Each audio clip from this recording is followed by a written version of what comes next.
Aujourd'hui, on va parler d'un sujet qui pique, qui fâche, mais je pense que c'est nécessaire. On va parler des femmes dans la société. Ces femmes, ces personnes, ces mamans, ces sœurs, ces compagnes, qui nous soutiennent au quotidien, qui sont là pour nous et qui souffrent trop d'un monde, des fois encore inégal, entre les hommes et les femmes.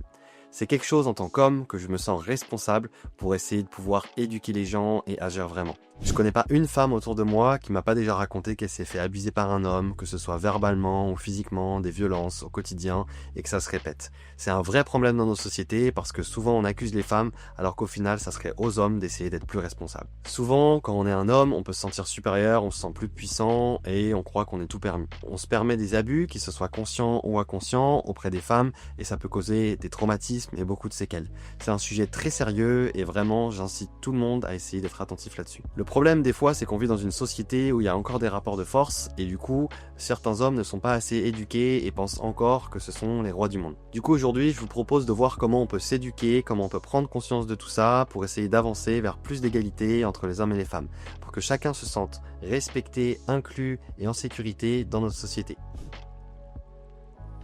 En théorie, les hommes et les femmes sont égaux. Malheureusement, il y a encore bien trop d'inégalités. En 2023, près de 85% des violences enregistrées, c'était des femmes. Soit 270 000 personnes sur une année. Que ce soit de la discrimination, que ce soit de la violence physique, que ce soit des abus, les femmes au quotidien risquent beaucoup et ne se sentent pas forcément en sécurité. Souvent, ça peut leur arriver aussi de ne pas s'exprimer car elles savent très bien que le système ne va pas punir ceux qui sont responsables. Je vais vous expliquer dans cette vidéo en quoi les femmes sont aussi respectables que les hommes et je devrais même pas avoir à faire cette vidéo.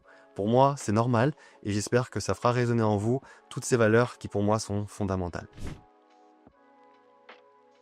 Sans femme, il n'y a pas d'homme. On est complémentaires. Quand on fait un enfant, on a besoin d'un homme et d'une femme. C'est la femme qui va porter l'enfant, qui va contribuer la plupart du temps à s'occuper de l'enfant. Sans un papa et une maman, il n'y a pas d'enfant. Bien sûr, de nos jours, il y a d'autres voies pour le faire, mais peu importe, ça reste quand même une évidence qu'on a besoin les uns des autres et qu'on est complémentaires. Et c'est cette complémentarité qui fait notre vraie force. Peu importe son genre, peu importe ses origines, peu importe qui ils sont, chaque être humain mérite le respect et son intégrité qui lui est propre. C'est quelque chose à vraiment prendre en compte et j'ai un peu l'impression que dans nos sociétés actuelles, on a tendance à un petit peu perdre le respect. L'idée ici, c'est vraiment de prendre conscience que dans ce qu'on dit et dans ce qu'on fait, on peut impacter les autres autour de nous. Et qu'en tant qu'homme, tout n'est pas permis. Il faut qu'on élève plus notre empathie aux autres pour essayer de ne pas imposer ce qu'on voudrait et plutôt les écouter. Laisser une place pour essayer de développer une sorte de safe space pour permettre aux femmes aussi de s'exprimer. Et peu importe que ce soit femme, homme, tout le monde mérite cette safe space. En tant qu'homme, je trouve qu'on a une grande responsabilité. C'est de notre devoir d'avoir plus d'empathie, de les écouter et de comprendre au quotidien ce qu'elles veulent vraiment. Et de respecter aussi les limites des femmes quand elles disent non, c'est non. Je vous invite des fois, mesdames, aussi à vous exprimer. En exprimant un peu plus vos limites, ça va permettre aussi aux gens de l'intégrer. Je sais que tous les hommes ne sont pas forcément comme ça, mais ça peut arriver aussi que certaines personnes n'aient pas conscience de leurs actes et il faut pour ça vous exprimer pour pouvoir leur faire prendre conscience. Je sais que des fois ça peut être difficile parce qu'on n'est pas en confiance, mais si vous sentez que c'est quelque chose qui pourrait être possible là, essayez d'exprimer ça, ça aide déjà beaucoup. Maintenant à tous les hommes qui abusent des femmes, qui les violentent sexuellement ou qui ne respectent pas leurs limites, posez-vous la question, et si c'était votre mère, votre sœur, est-ce que vous oseriez faire ça? Qu'est-ce qui se passe en vous pour créer ce besoin de ne pas respecter l'autre? Quel traumatisme vous avez en vous qui fait que vous n'êtes pas capable de respecter une personne? Rien n'est justifiable.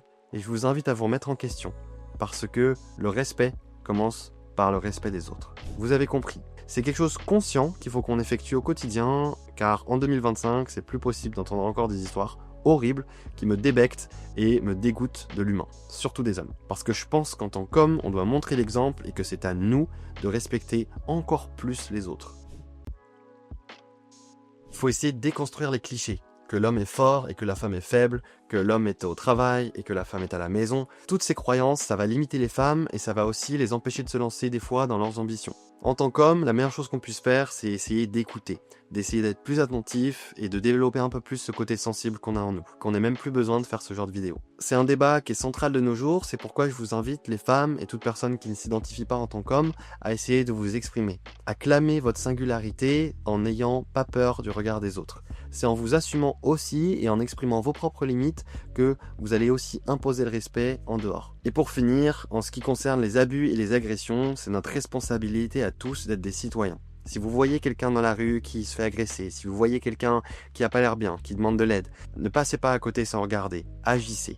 C'est en étant tous des citoyens de cette société, actifs et qui nous défendons pour les bonnes valeurs communes, que nous pouvons créer plus de sécurité ensemble. On croit toujours que ça commence ailleurs, mais ça commence chez vous et vous, ce que vous pouvez faire au quotidien. Voilà, j'espère que ça vous a plu, je vous laisse me dire en commentaire ce que vous en pensez de tout ça, et qu'est-ce qui pourrait améliorer justement l'égalité homme-femme de nos jours. Je sais que c'est un sujet un peu touchy, donc j'espère que je l'ai abordé de la bonne manière. Je vous invite à me dire en commentaire ce que vous en pensez, et je vous dis à très vite pour une nouvelle vidéo. Allez, ciao!